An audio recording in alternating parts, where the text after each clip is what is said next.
बिस्मिल्लाहिर्रहमानिर्रहीम। अस्सलाम वालेकुम फ्रेंड्स, एनटीएस टेस्ट की तरफ से आपको अपने चैनल में वेलकम करता हूँ।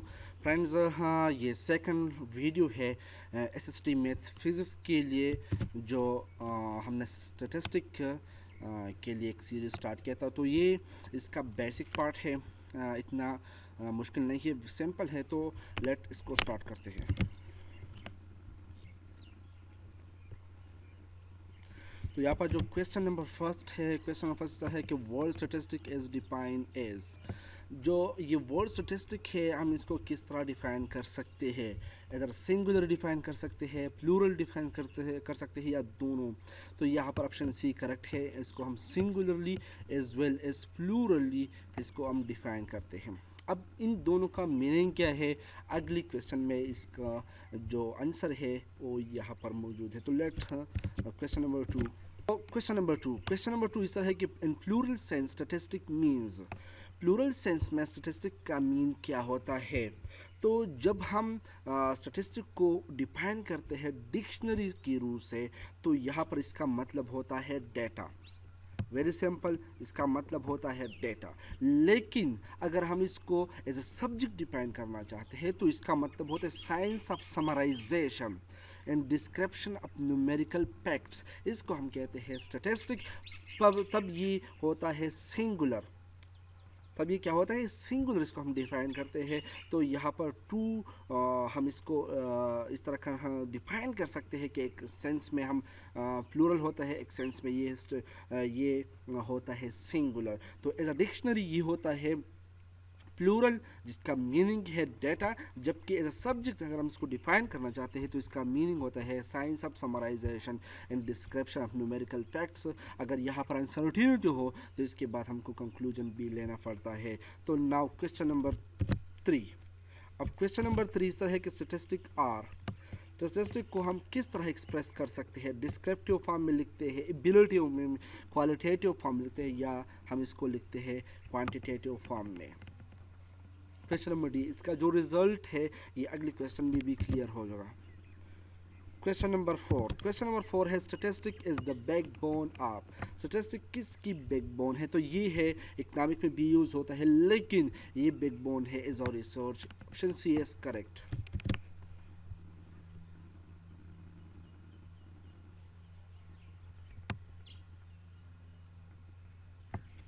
Question number five, in statistic a sample means. अब इस तरह होता है कि हम स्टैटिस्टिक्स से जब स्टैटिस्टिक को डिफाइन करना चाहते हैं, इसके बाद होता है पॉपुलेशन और इसके बाद होता है सैंपल। तो जब ये पॉपुलेशन को हम डिफाइन करेंगे, तो आपको सैंपल, इसका जो सैंपल भी है, आप इसको इजीली इसको कवर कर सकते हो। तो सैंपल का मतलब क्या होता है? सैंपल होता है numerical quantity calculated from, sorry, यहाँ पर है पॉपुलेशन का meaning. Population mean aggregate of all the thing of interest under consideration. ये ऑल थिंग, जितनी भी चीज़ें हैं, इसका जो एग्रीगेट है, जिसको हम अंडर कंसिडर करते हैं, इसको हम कहते हैं पॉपुलेशन। इट मीन अगर हम ये पॉपुलेशन या जो आबादी पॉपुलेशन ऑफ पाकिस्तान है, अगर हम इसको इसका सेंसस कवर करना चाहते हैं, तो इसको हम कहते हैं जो हमारा अंडर कंसिडरेशन है ओवरऑल पाकिस्तान है। तो इसके जो पॉपुलेशन है, यहाँ पर ये पॉपुलेशन, इसका मतलब यही पर यह है कि इसके जो ओवरऑल एग्रीगेट है, ओवरऑल रिजल्ट होता है, न्यूमेरिकल वैल्यू होते हैं, इसको हम कहते हैं पॉपुलेशन। इसके बाद जो पॉपुलेशन का एक सबसेट होता है, इसको हम कहते हैं सैंपल। और तो यहाँ पर ऑप्शन बी है correct. A portion of population या सबसेट ऑफ पॉपुलेशन को हम क्या कहते हैं? ये है actually sample. Now question number six इस तरह है कि a numerical value calculate from sample is called. अगर हम सैंपल से न्यूमेरिकल वैल्यू को कैलकुलेट करते हैं, तो इसका मतलब होता है मैथमेटिक्स, इकोनॉमिक या स्टैटिस्टिक्स। तो यहाँ पर ऑप्शन सी करेक्ट है, इसका मतलब होता है स्टैटिस्टिक्स।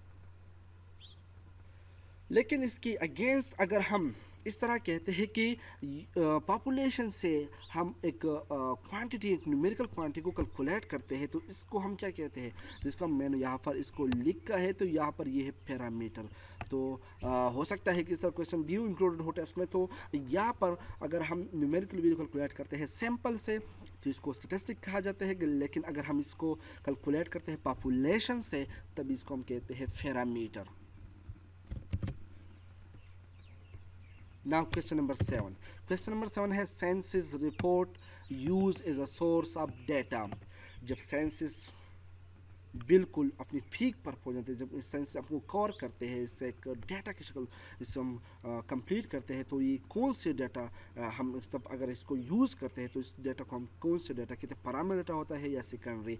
तो ये होता है एक्चुअली प्राइमरी सेकेंडरी सोर्स होता है या सेकेंडरी डेटा इसको भी कहा जाता है। अब प्राइमरी और सेकेंडरी क्या होता है, ये जो हम एक्चुअली डेटा को कलेक्ट करते हैं, जैसे ऑब्जर्वेशन होता है, एक्सपेरिमेंट होता है, क्वेश्चन होते हैं या इंटरव्यूज होते हैं, तो इस डेटा को हम कहते हैं as a primary data. Now अगर हम अब इस पर इस तरह करते हैं कि कोई statistic calculation, any sort of statistic calculation पर इसको या फार्मूला इस पर अप्लाई करते हैं, तब ये बनता है secondary source. Question number 8, data calculated by NADRA to issue national identity card. अब नादरा क्या करता है, किसी पर्सन से डेटा कलेक्ट करता है। अब ये जो डेटा ये अभी कलेक्ट करता है, ये इन द फॉर्म में जस्ट इंटरव्यू फॉर्म में होता है, तो यहाँ पर ये जो डेटा है ये एक्चुअली प्राइमरी डेटा होता है। Option C is correct. Question number 9, question number 9 है number of road accident is the example of. ये स्टैटिस्टिक में फिर हम वेरिएबल यूज़ करते हैं, तो ये जो वेरिएबल्स हैं ये वेरिएबल डिस्क्रीट भी होता है, ये कंटिन्यूस भी होता है। तो यहाँ पर ये डिस्क्रीट वेरिएबल क्या होता है, जो हम इसको काउंट कर सकते हैं, तो इसको कहते हैं डिस्क्रीट वेरिएबल। या कंटिन्यूस वेरिएबल इस तरह होता है कि इसको हम काउंट नहीं कर सकते। तो यहाँ पर ये जो है एक्सीडेंट, रोड एक्सीडेंट क्या होता है, इसको हम काउंट कर सकते हैं, वेरी सिंपल है। तो यहाँ पर ऑप्शन सी करेक्ट है, ये है discrete variable. Question number 10, an statistic population consist of. ये अभी मैंने बताया कि ये स्टैटिस्टिक में पॉपुलेशन क्या होता है, तो all subject object whose characteristic are being study. ये इसमें सारे ऑब्जेक्ट या सारे सब्जेक्ट जिसकी कैरेक्टरिस्टिक हम अंडर कंसिडर करते हैं और इसको हम स्टडी करते हैं, तो इसको क्या कहते हैं, इसको कहते हैं पॉपुलेशन। तो यहाँ पर ऑप्शन सी इज करेक्ट।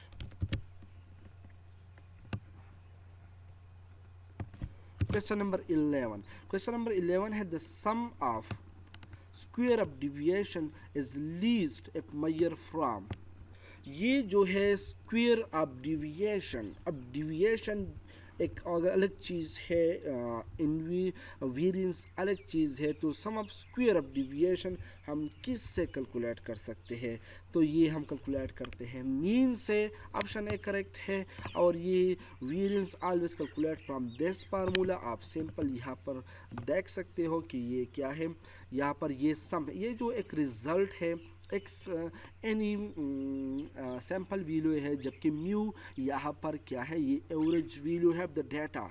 तो आपने सिंपल इसको सब्ट्रैक्शन करना है, एक नंबर बन जाएगा, तो ये समेशन होगा स्क्वायर नंबर का, तो इसको हम कहते हैं वेरिएंस। और ये एक्चुअली डिविएशन, अगर हम इसका अंडर रूट लेते हैं तो ये एक्चुअली डिविएशन होता है। तो ऑप्शन ए यहाँ पर करेक्ट होता है।